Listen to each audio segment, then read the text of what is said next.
صلی اللہ علی محمد صلی اللہ علیہ وسلم۔ اعوذ باللہ السمیع العلیم من الشیطان الرجیم، بسم اللہ الرحمن الرحیم،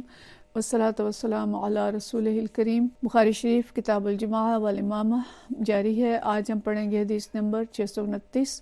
اور یہ بھی وہی باب ہے جو ہم نے پچھلی دفعہ پڑھا تھا، مسجد میں نماز کے انتظار میں بیٹھنے والے اشخاص اور مساجد کی فضیلت کا بیان۔ بہت خوبصورت حدیث ہے۔ آج ہم پڑھیں گے ساری ہی حدیث۔ نبی کریم صلی اللہ علیہ وسلم کا سارا ہی کلام بہت خوبصورت ہے، لیکن بعض حدیث میں ہمارے لیے جو میسیجز ہیں، پیغام ہیں، بہت جامع اور ہمارے لیے بہت ترغیب والے ہیں۔ تو حضرت ابو ہریرہ رضی اللہ تعالیٰ عنہ سے یہ روایت ہے، عن ابی ہریرہ عن النبی صلی اللہ علیہ وسلم قال، ابو ہریرہ فرماتے ہیں کہ نبی کریم صلی اللہ علیہ وسلم نے فرمایا، سبعۃ یظلھم اللہ فی ظلہ، کہ 7 قسم کے آدمیوں کو اللہ جل شانہ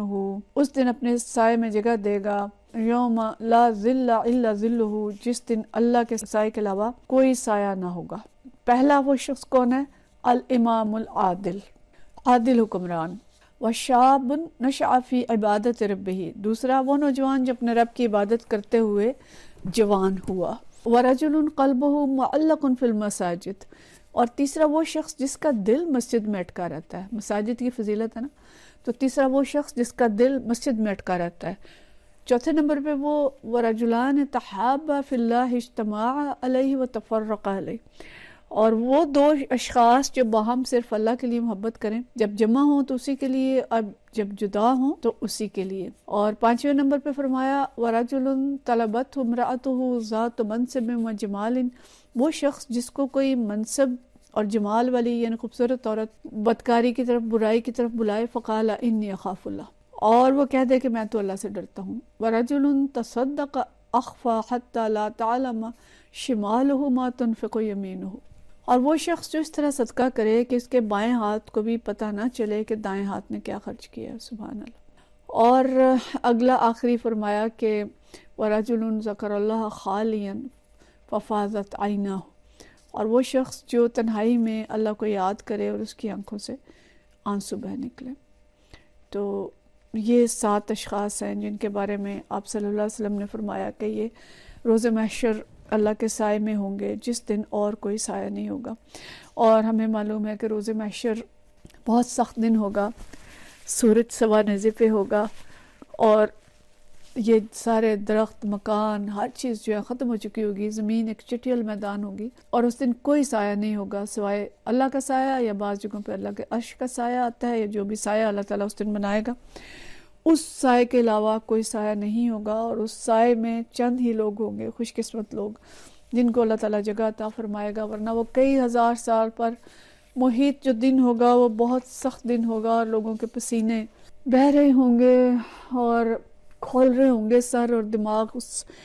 سورج کی حدت کی وجہ سے، جو سورج بالکل سوا نیزے پہ ہوگا، انتہائی قریب ہوگا، اور پسینے کسی کے پاؤں تک، کسی کے گھٹنے تک، کسی کے سینے تک، اور کسی کے منہ کے اندر جا رہے ہوں گے،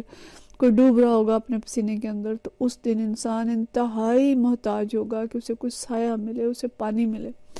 تو اس دن سایہ جو ہوگا وہ صرف اور صرف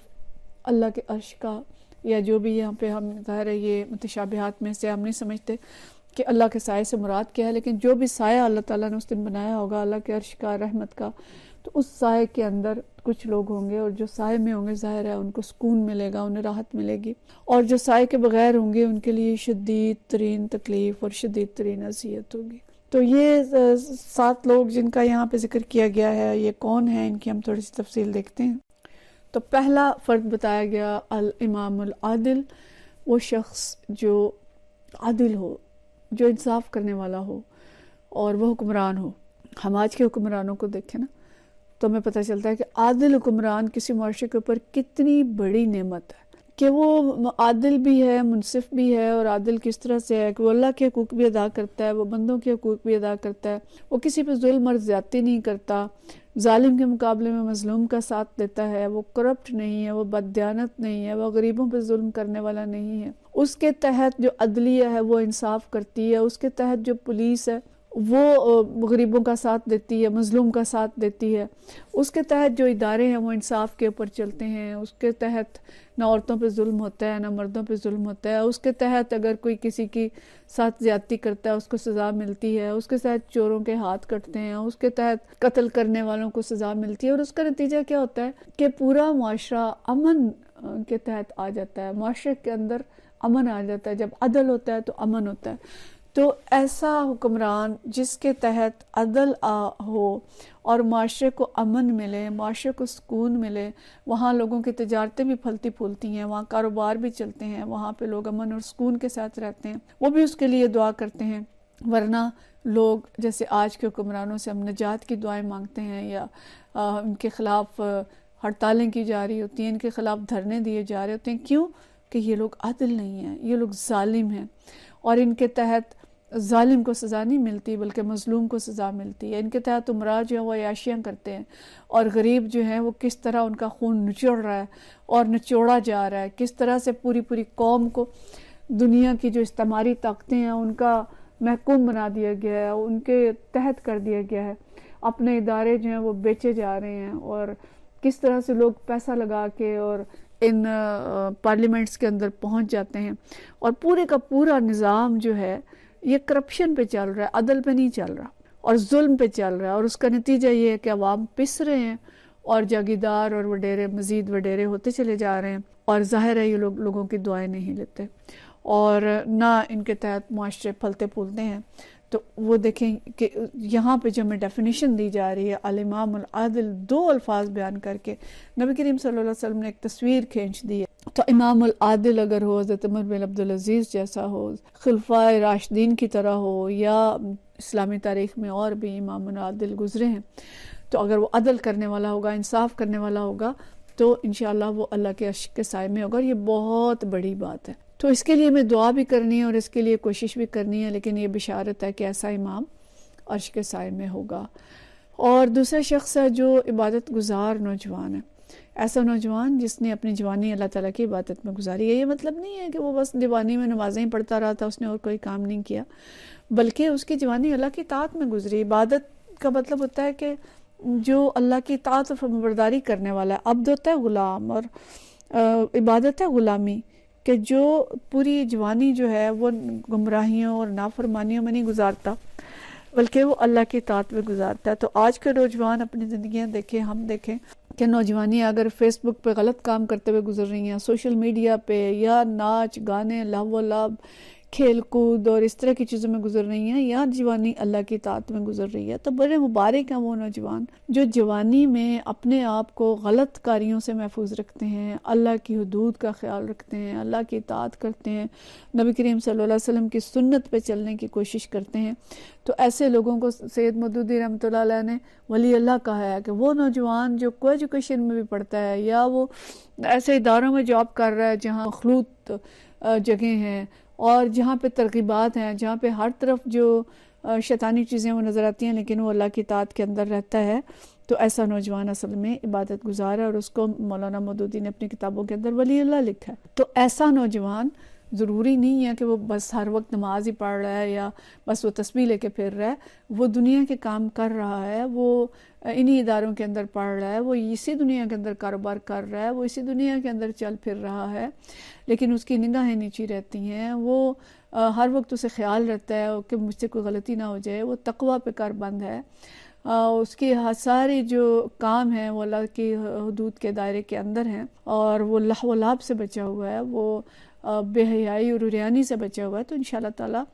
ایسا نوجوان کہ جس کی جوانی اللہ کی ایسی اطاعت میں گزری ہے، تو اللہ تعالیٰ اسے اپنے خصوصی سائے کا حقدار قرار دیتا ہے، اور اس کو انشاءاللہ روز محشر اس کے لیے آسان دن ہوگا،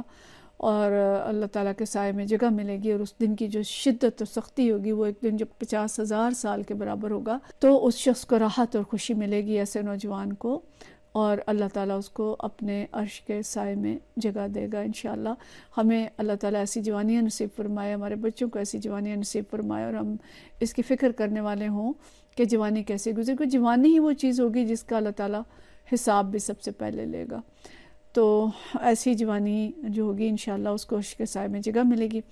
تیسری چیز جو فرمائی کہ وہ شخص جس کا دل مسجد میں اٹکا رہتا ہے، رجل قلبہ معلق فی المساجد، یعنی نماز پڑھنے گیا مسجد، اب مسجد سے نکلا، ظاہر ہے اس نے پڑھنا بھی ہے، کاروبار بھی کرنے ہیں، اپنے دنیا کے کام کرنے ہیں، نکل آتا ہے، لیکن اس کو دل اس کا چاہتا ہے کہ وہ پھر مسجد جائے، اور اپنا کام کاج کر رہا ہوتا ہے تو پھر وہ منتظر ہوتا ہے کہ کب اذان ہوگی اور پھر وہ مسجد جائے گا اور صلاۃ اور فلاح کی طرف اللہ بلائے گا تو اس پہ فوراً لبیک کہے گا۔ تو یہ قلبی کیفیت ہے، اور بڑی خوبصورت قلبی کیفیت ہے کہ انسان اپنے دنیا کے کاروباروں میں مشغول ہے لیکن دل اس کا مسجد میں اٹکا ہوا ہے۔ ایسے لوگوں کے لیے ویسے بھی بشارت ہے نا کہ جو سورہ نور کے اندر آئی ہے کہ یہ لوگ جنہیں ان کی تجارت اور ان کے کاروبار روکتے نہیں ہیں اللہ کے ذکر سے، اس سے غافل نہیں کرتے، تو ایسے لوگ جو ہوں گے ان کے لیے بڑی بشارتیں ہیں۔ تو انہی میں سے ایک بشارت یہ ہے کہ ان کے لیے روز محشر وہ اللہ کے عرش کے سائے کے اندر ہوں گے۔ تو مطلب یہ ہے کہ ہم کوئی بھی کام کر رہے ہوں، خاص طور پہ مردوں کے لیے، تو وہ ان کے دل مسجد میں اٹکے رہیں اور وہ اذان کا انتظار کر رہے ہیں اور نماز کا انتظار کر رہے ہوں، تو اپنے کام وہ کرتے رہیں، اپنی دکان پہ بیٹھیں، اپنی جاب میں رہیں، اپنی تعلیم کے اس میں رہیں، جو کچھ بھی کر رہے ہیں اس میں رہیں، لیکن وہ نماز کے اور اذان کے منتظر رہیں گے، تو ان کے لیے روز محشر انشاءاللہ اللہ تعالیٰ ان کو عرش کے سائے میں جگہ عطا فرمائے گا۔ تو آج ہمارے پاس وقت کم ہے، ہم 3 افراد کو دیکھ سکے جو اللہ کے عرش کے سائے میں ہوں گے، باقی 4 افراد کو ہم انشاءاللہ اپنے اگلے درس میں دیکھیں گے۔ وآخر دعوانا ان الحمدللہ رب العالمین۔